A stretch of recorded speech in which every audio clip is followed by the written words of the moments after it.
background we've got the Big Nose and Yaya. Those of you who know Yaya, he was a regular contributor down here at Speaker's Corner, and he, for the last 2 years, I believe this is the second time he's been here. So this is probably the second time he's been here in 2 years, and he's currently engaging with the Big Nose. So I'll let him engage with the Big Nose. So Alan, let's have an off thingy bob chat. So this is the first time I can remember seeing you at Speaker's Corner. No, I've been here several times before. I came down here when there was a guy that came up north who was coming doing a thing for the housing party or something like that. John Lawrence, I think, came down here. And I've been here a few other times as well. But because you was here today and the respect that I got for you, I thought I'd come down and show some support for yourself and support the good work that you do, actually. And how far have you come today? I'm come from Lincolnshire. Wow. How long did it take you?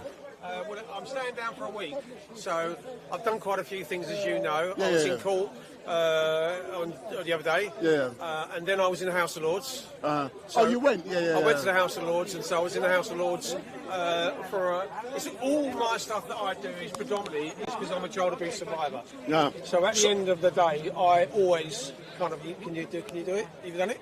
No, I've done it. Cool.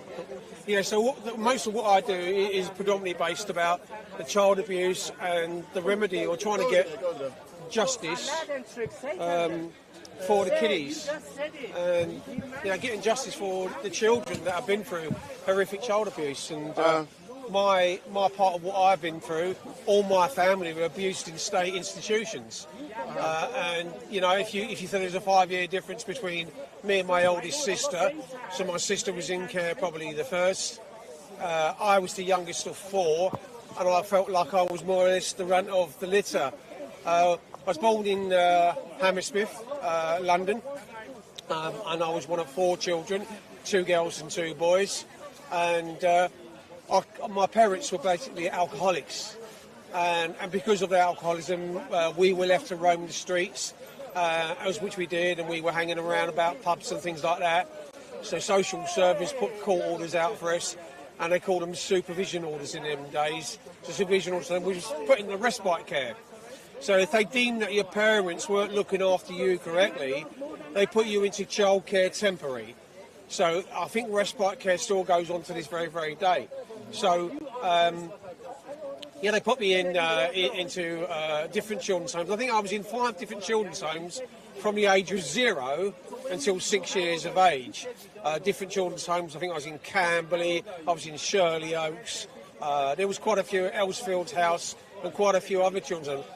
So my birth borough, being Hammersmith, was the social services that were responsible for putting us in institutional children's homes. Or care homes, whatever you want to call them. But they weren't care homes, they were abusive children's homes. And so when I was a young 6-year-old, I went before a juvenile court. A judge said to the little boy looking down at a 6-year-old child, they said, "Would you like to go to the seaside, sonny boy?" Now, I've never been to the seaside. I was roaming the streets, I was in all weather outside in the streets with my family. Didn't have a lot. We were very, very poor. Slept in like a double bed with 4 of my siblings, with all 4 of us. My 2 sisters and brother all slept in one. We had no heating. All we had was a coal fire. And in them days, it was very, very basic. It was a council, house that we had in a place called Stowe Road. But prior to that, we was in Mardle Street. There was a pub, and I think it's still there today. There's Shepherd and Flock. I think it's still in Goldhawk Road, West 12. But the road itself is gone now because they took all the houses down. And my mother left an iron on in the house when she was in the pub, and it burnt the house down. So they came and took us away and put us in care. So we was in and backwards and forwards into different children's homes. And I think actually today, I don't know if people know the history about social services and how much people end up paying.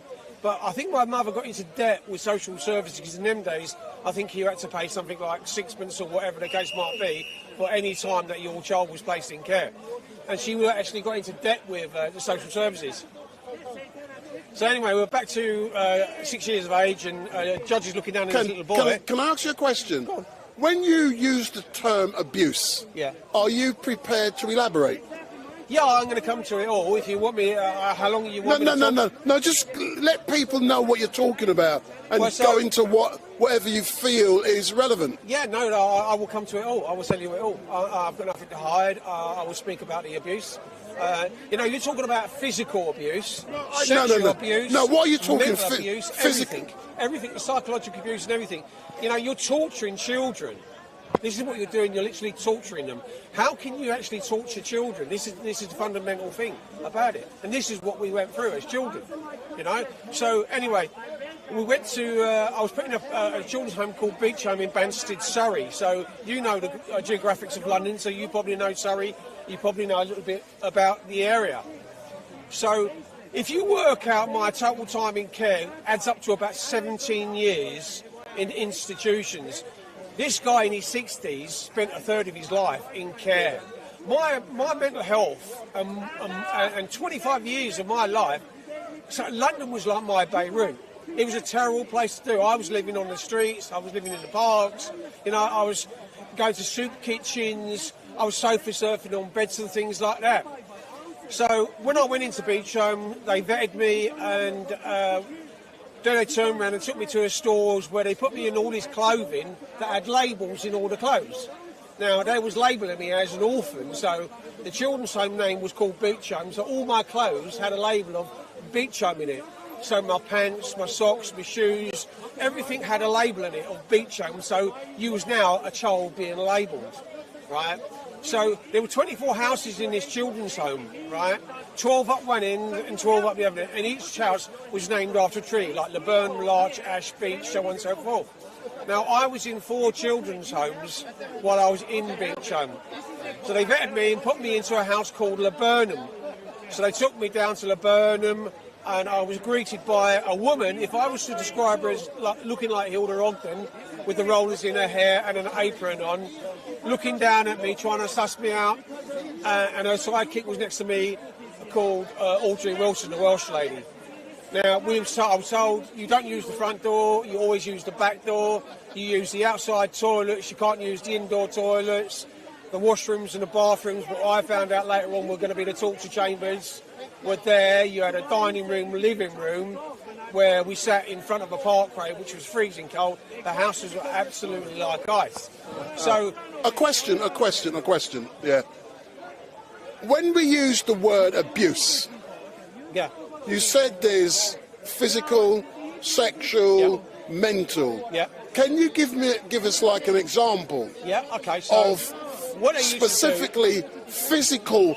And we're hearing about Justin Welby. Yeah. And the reason he resigned. Yep. And we're hearing about Mr. Smythe specifically. Yep. About physical and sexual abuse. So what does that actually... Okay, so I don't know if you're aware, when you talk about even the Westminster paedophile ring or paedophile rings as such, right? Now, these guys ply their trade all over the country. They go from place to place doing their horrible, sick things to people all over the country.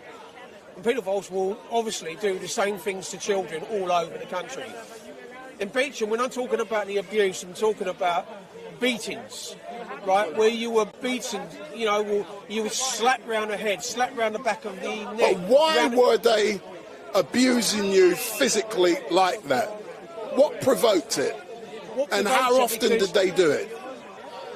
Children were put in a situation they probably didn't want to be. They wanted to be with their parents and be brought up in a loving it. They had no love and affection to the children that they were bringing up. They were not proper carers, right? They were people brought in from outside. It was a job to them, and they wouldn't think about twice. You couldn't answer them back because there's a term saying little boys are seen and not heard, and that's what they did to you in Beach Home.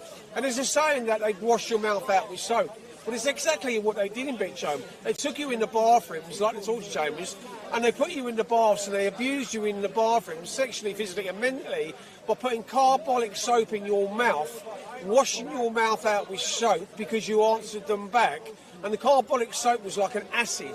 and it burnt you. And he used a floor scrubbing brush that used to tear the skin off your back.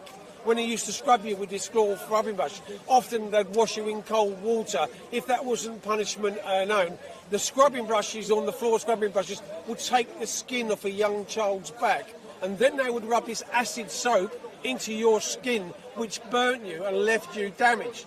And it's the psychological physical there.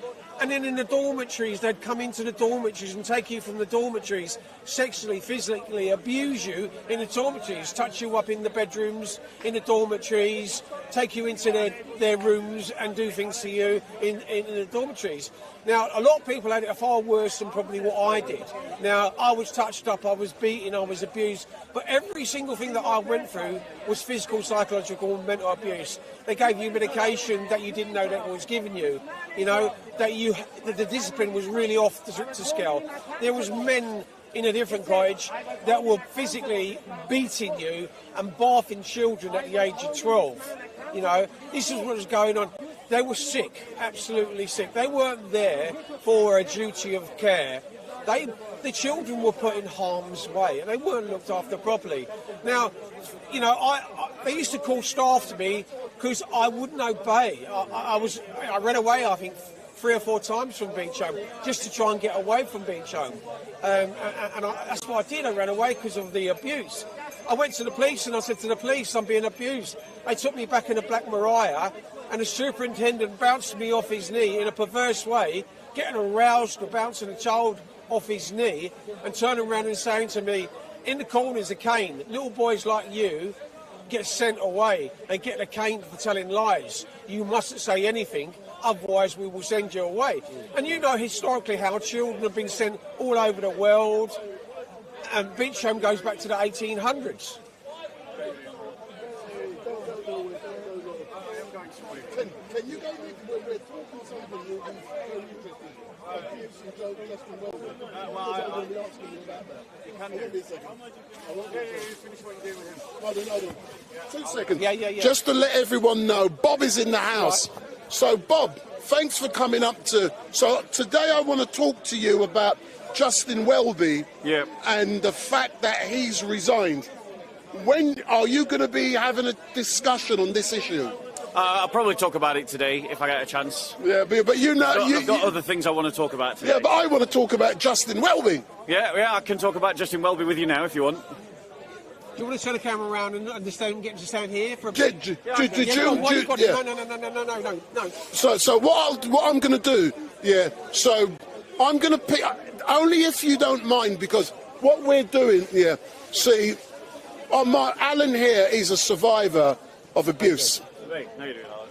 Yeah, so let him finish his story. No, but I just want to... He wants to catch you while you're there. You see, yeah. He's got you in his sights now, so... But Alan, I'm going to catch her.